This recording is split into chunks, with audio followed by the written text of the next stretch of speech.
Mga Chinese Coast Guard, pinagsisira yung ating mga rubber boat ng ating mga kasandulang Pilipino dyan sa West Philippine Sea. Hinagahampas ng kung ano-ano at mayroon pang isang sundalo tayo dyan na naputulan ng daliri dahil sa kagagawa ng mga sundalong Chinese.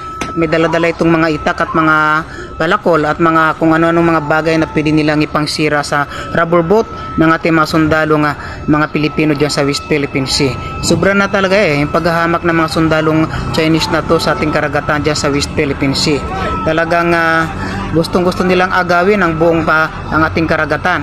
At alam niyo ba mga idol, may balita na rin tayo ngayon, no? Nakarating na sa Balabak yung ating yung mga kasundaluhan ng Chinese Coast Guard.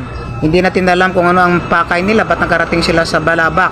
Siguro may mga balak itong hindi maganda sa ating bansa, kaya ganyan ang ginagawa nila.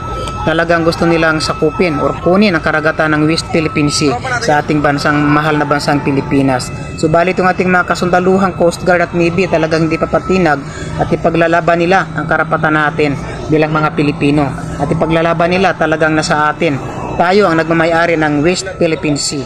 Kaya talagang lalaban sila, hindi sila aalis diyan sa karagatan para bantayan ang ating karapatan. Yan, makikita naman natin kung paano nila sinira yung rubber boat ng ating mga sundalong Pilipino. Diba? Kawawa naman yung mga sundalo natin diyan. Dapat at maraming salamat sa mga sumusuporta sa Pilipinas.